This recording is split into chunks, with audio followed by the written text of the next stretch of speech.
Sashiko is a traditional Japanese hand stitching technique. Historically, it was a practical method to reinforce and mend textiles with white cotton thread on indigo textiles. Today, Sashiko has evolved into a popular and artistic craft, appreciated worldwide for its beauty and the mental health benefits of slow stitches. Today's guest, Atsushi Futasuya, has been sharing the history of Sashiko and his family's place in the story through classes, lectures, and retreats throughout North America. I had the pleasure of learning Sashiko from Atsushi this summer, and I invited him on the podcast. So grab your sewing and a cup of tea, and here is my interview with Atsushi Futasuya.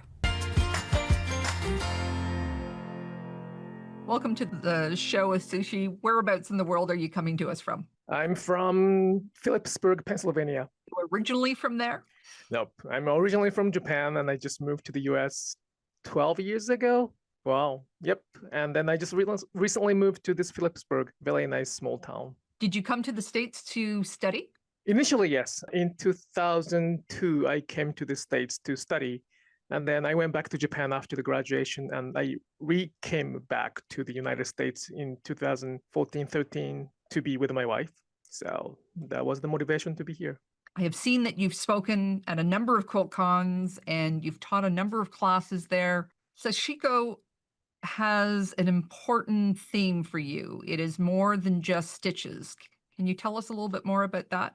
I did not realize that Sashiko was more than stitching until I started teaching what Sashiko really is. It carries a lot of normal things for me, ordinary things for me, which becomes very extraordinary things because of the cultural difference and language differences.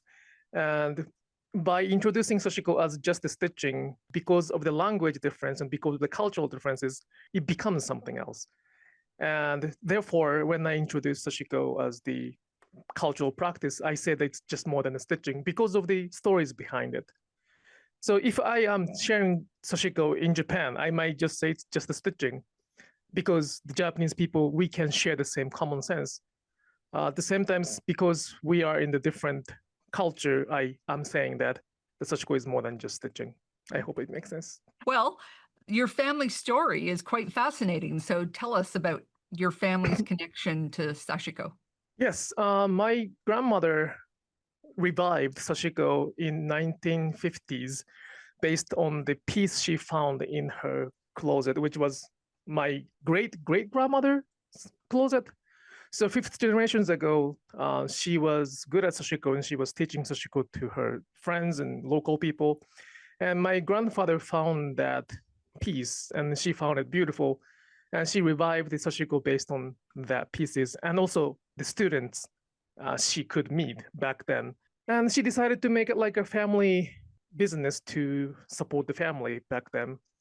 And I was born there as the third generation to inherit it, I guess. That's what the word for that. She wanted to make the Sashiko for more like a profitable things.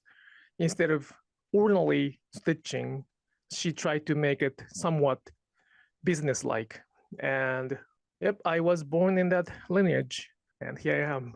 Well, you say that you probably saw Sashiko stitching before you saw your father's face. You were introduced to it so young. Yeah, by making a lot of Sashiko items, I was born in 1983.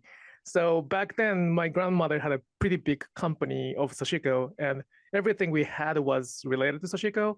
So I think I was wrapped with the blanket or some clothes with Sashiko. So that's the second thing I saw in this world, I believe.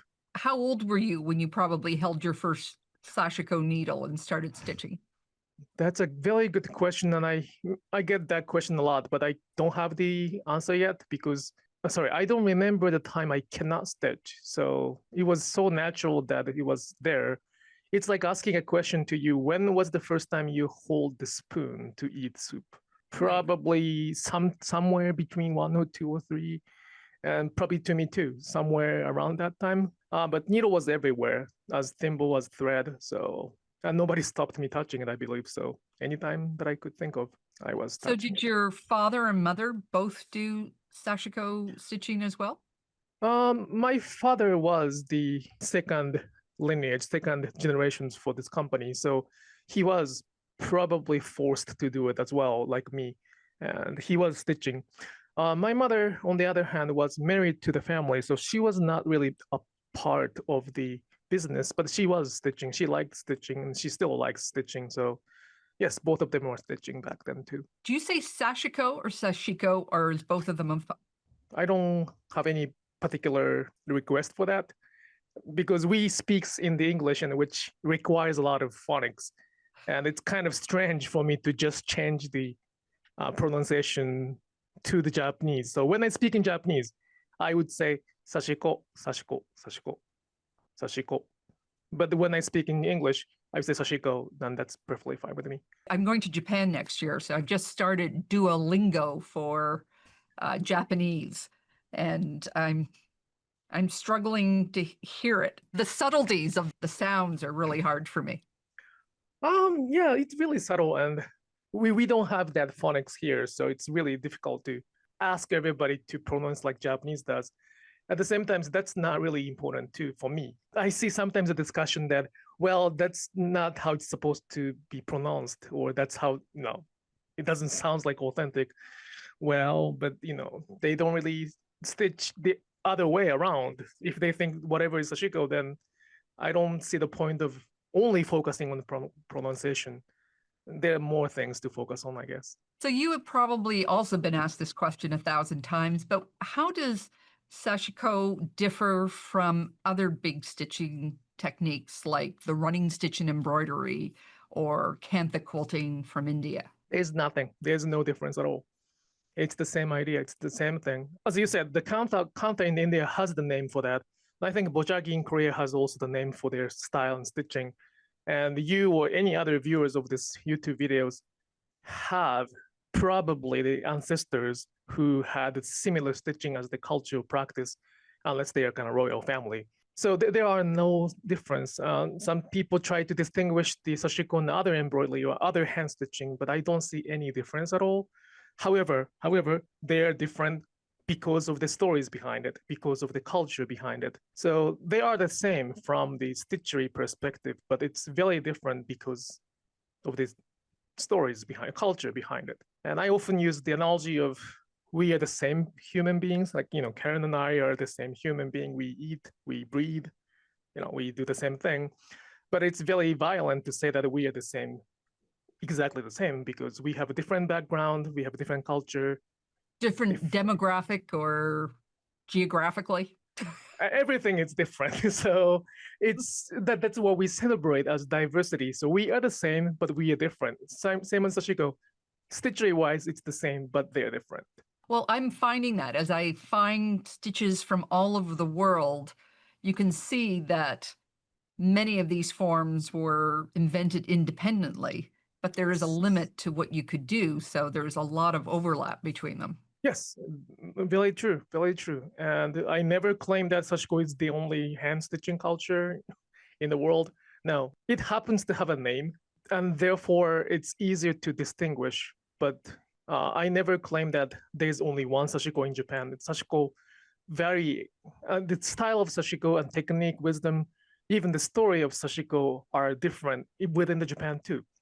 So Sashiko was everywhere, and there were numbers of Sashiko to the numbers of communities or even households in Japan. So I keep saying there's millions of Sashiko in Japan, and they can be the same from stitchery perspective, but they are different from the other perspective.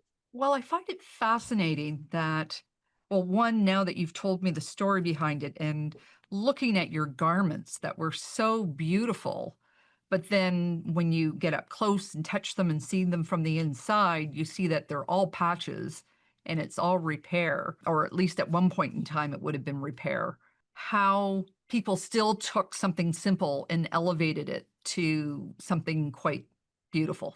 Well, that's what human is, I guess. That's what, if it's the purpose of just wearing it, we could just, patch it and not think about it. But even in the limited resource and harsh condition, they looked for something aesthetic, something beautiful, they had to do that. And I think that's what, define us from other living It's something else. We might call it art, we might call it culture, we might call it I don't know the word for that, but I enjoy that beauty behind it. Now, you mentioned that there was over 5 different types of sashiko forms in Japan. There are about, I think, 10 with names.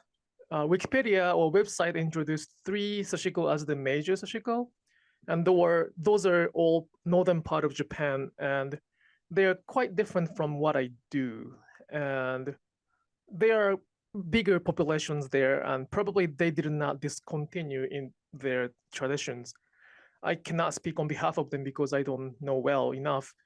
But the other places in Japan, Sashiko history, culture may have discontinued at some point, but many people try to revive, including my grandmother. And about 7 or 8 sashiko got revived with names. Like my sashiko is called Hida Sashiko, and that's one sashiko with name. The other 7 or 8. But at the same time, I believe that there are like millions, numbers of nameless sashiko. So yes, to answer your question, we have about 10 styles of sashiko, and they're all different. So what makes the type that you do that way? Is it the thread? Is it the needles? Is it the hand position, the pattern? Because I don't know the other sashiko very well to distinguish that clearly, but the form is different, thread is different, fabric is different. What we use is different. At the same time, the story-wise, our city was a little bit wealthier than the other places. For example, northern part of Japan, those major sashiko, they really had to survive through the very severe winter. So their stitching is very much focused on the survival or making fabric stronger, warmer. In our city, in our town, it was controlled or governed by the Japanese government for the trees and also the wood.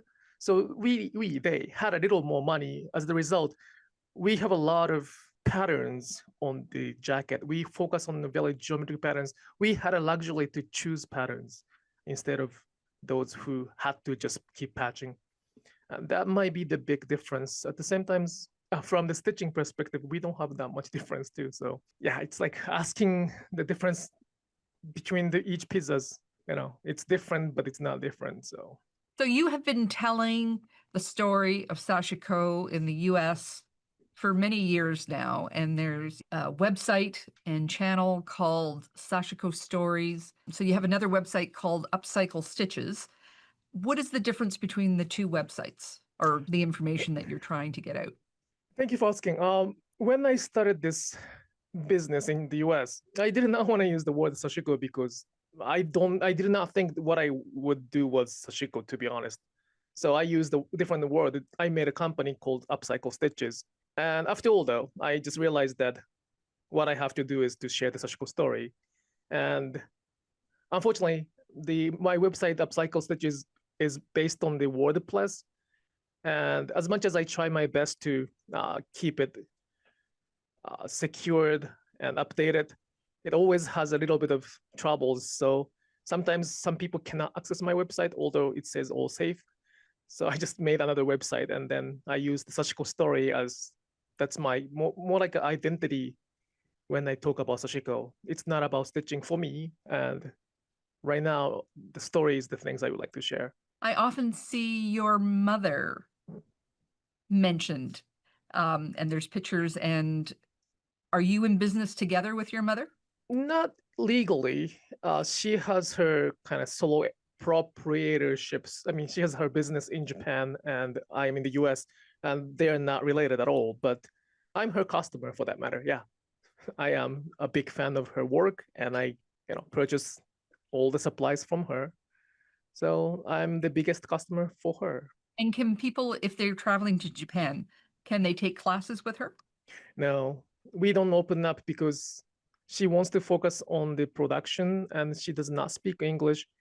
And we are not really ready to welcome without somebody organizing it. In that case, somebody's me, because that somebody has to be familiar with the sashiko we practice, as well as who can, they have to speak English. Those workshop has to be organized by somebody who knows about her. So at this moment, we don't open her workshop to anybody else unless they take my workshop. And if I know them, if I know you, if we become friends, you're always welcome to join. But it's just to protect her from sadness, I guess. But you do travel to Japan. You do lead tours there, do you not? I do.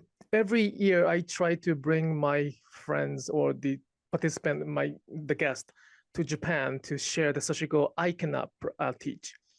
So there's so many sashiko in Japan. My goal is to bring them to the United States or to the other countries to teach their sashiko.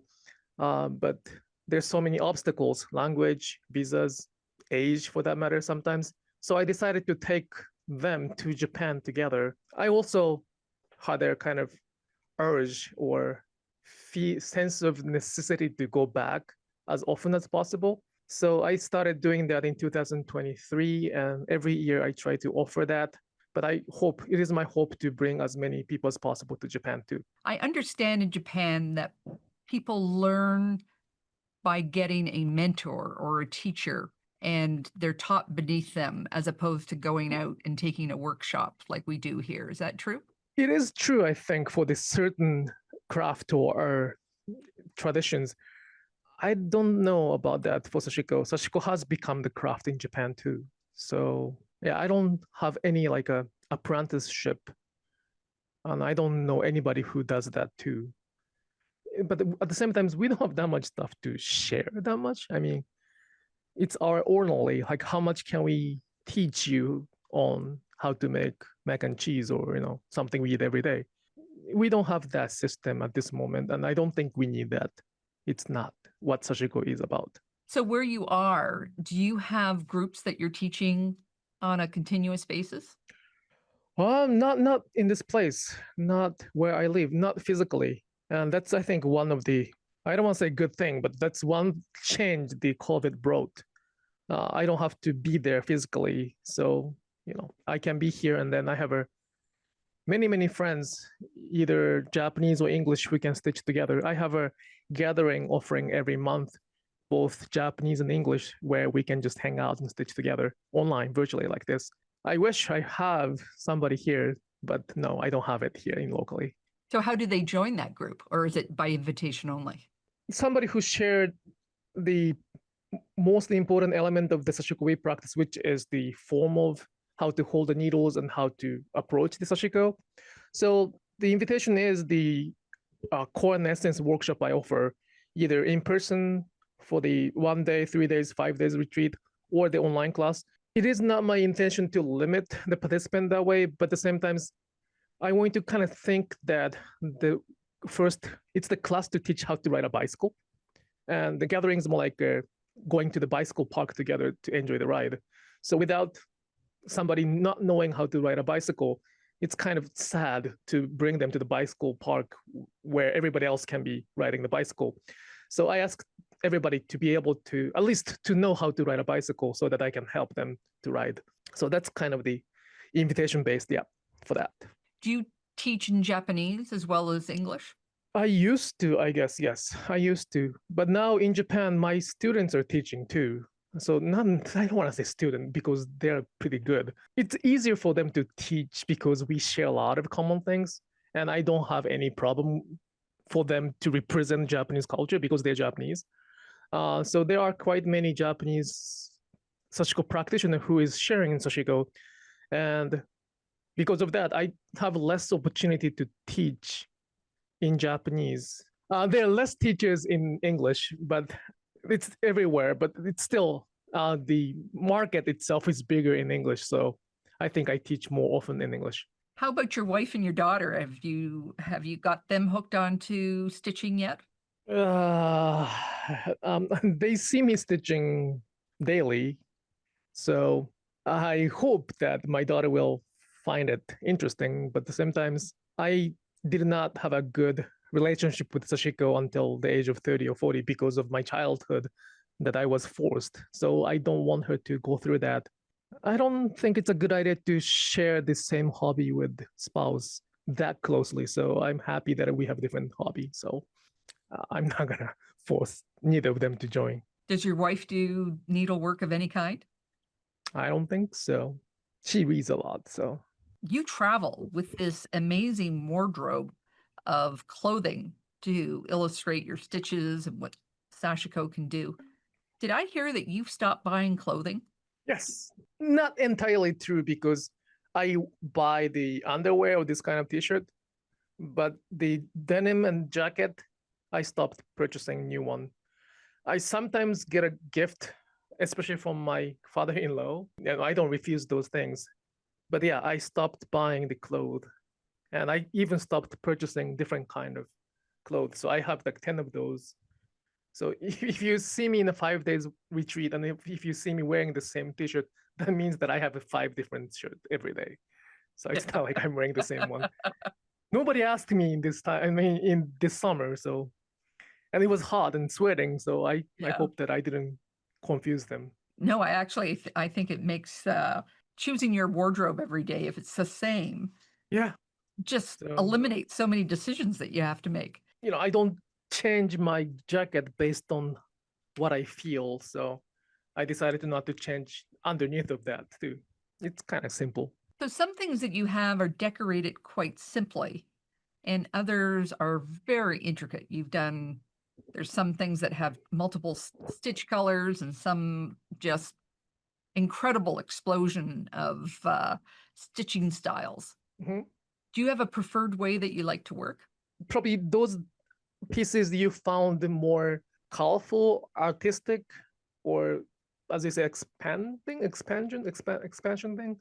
Those are my challenges. I don't feel comfortable. It's like me trying to understand what is the trend, what is the possible future of Sashiko, and I try my best to expand my comfort zone. But ideally, if I were just a stitcher who does not have to think about anything, I would just stitch on the indigo fabric and white thread, and the just geometric patterns only. Now, you and I were both in the same retreat in Maine. You were teaching Sashiko, and I was in the Lupins, I believe. I And believe. we were lucky. We had your class on the hottest day, so we were in the basement where it was just a The first fraction day. cooler. A couple of other people dyed thread on one of the free days. Do you like getting into the dye side of things? Have you experimented with indigo or anything like that, or is this just a one of? Oh, I do that for hobby. And at the same time, I see my mother keep dyeing the thread, and it's kind of a nightmare.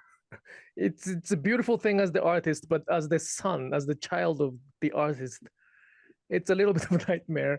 So I don't want to get into that. It's another deep journey. It requires a lot of time, a lot of research, a lot of money for that matter, and you probably cannot get out of it once you're into that. So I'm trying to kind of stay out of it that deep, but I enjoy it if I have time. And in the retreat, everything was prepared. Of course, I would like that, and I don't have to clean that. That's what I said. I like dyeing as long as I don't have to make the dyes or clean up afterwards. Yeah, if anybody prepare that for me, I would love that. I mean, preparation itself is fun, but for myself, I preferred stitching over the dyeing at this moment. My mother, on the other hand, she has to have a specific color, and for that, so she find the fabric from the antique market or vintage market, and she has to make the color for the fabric she found.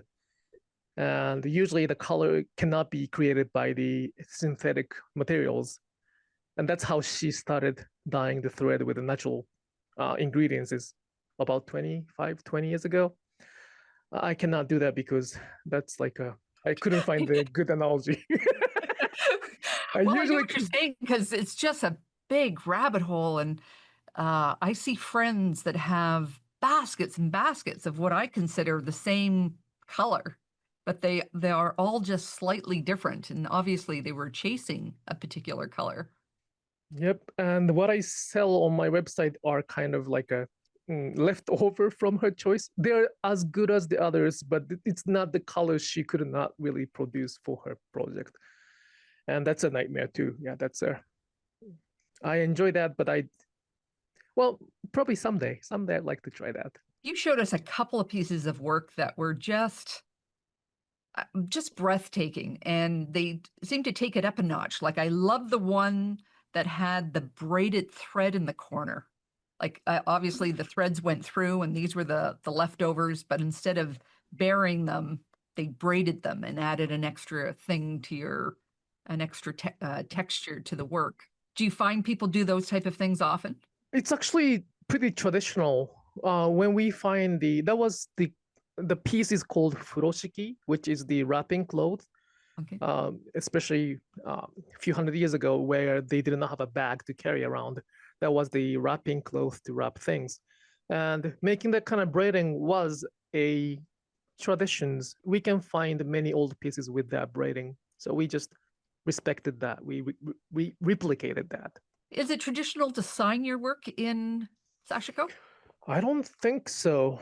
You may find a name stitched on the piece, but that's not for the signature purpose. It's not like a showing off purpose. It's pretty much saying that that was their property, that was owned by that person. So, like, this microphone is mine. So, putting the sticker saying Atsushi, that's the same idea. So, it's not like showing their work as their achievement.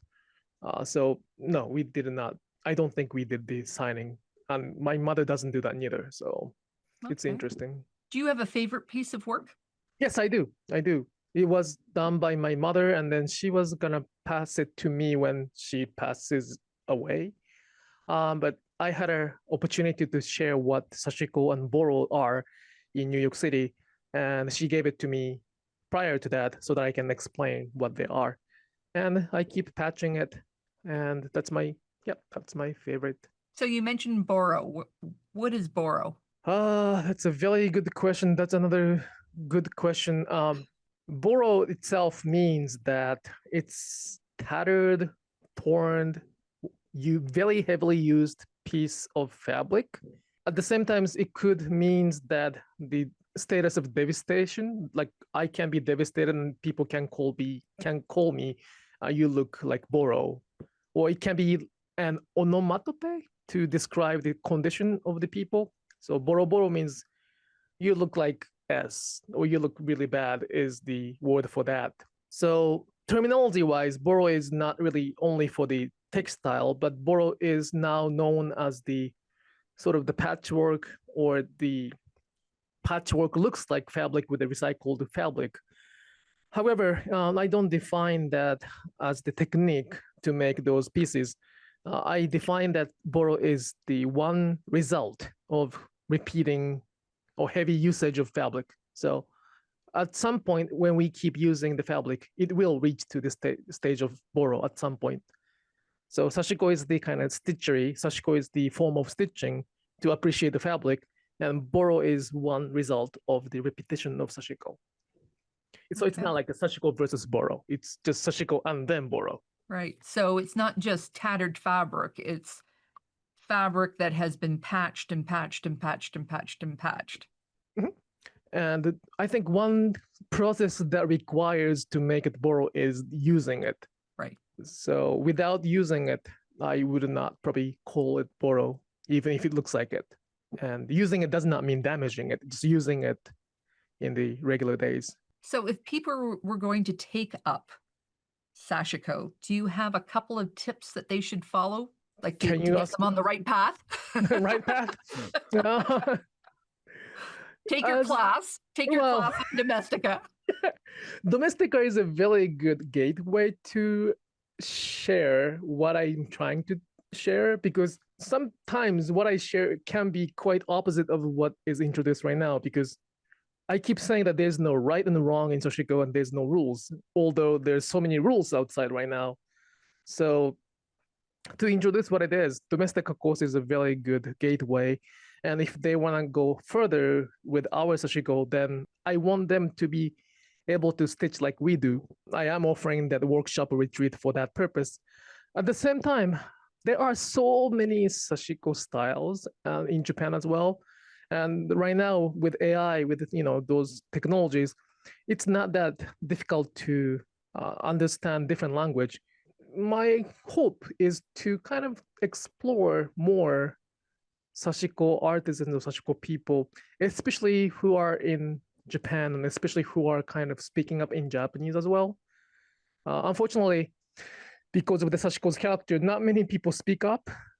We have to convince them to speak up, but there are quite many resources already in Japanese. So just not the information written in English or other language, just Japanese may be a good path to start looking into more. Have you ever made a quilt? Yes, I have. I have even tried to submit one or two to the QuiltCon. I could not get it there. It's it's 1 out of 4, so it's not. I'm not good at it. I tried, but the precision is not my thing. I respect you so much for that. All the quilters, I cannot. I respect them so much. So if people want to take your class or get a hold of you or buy some of your wonderful supplies that you have available, how do they get a hold of you? I have a website, both upcyclestitches.com and sashikostory.com. The stock is not that abundant, so it's very limited. So if some of the thread may be sold out, and my workshops are usually sold out, so I hope there might be some opening next year. An online class tend to be open every month, 1 or 2 seats. So those are the opportunities that I can offer. So I have a website and I have Instagram, and I keep trying to update as much as I can. So those are the gateway that you can visit me. Okay. And are you going to be teaching at QuiltCon next year? Yes. In 2026 in February, I'll be there again. I really appreciate them to having me. This might be this 5th or 6th year. Wow. Yeah. And your classes sell out every time. Yep. I understand that the Modern Quilt Guild, their mission is to offer something new every year. And I feel kind of bad that I keep offering the same class, but as long as there's a need, as long as it's selling out, there's a need for it. So that's what they say. Yeah. So yeah.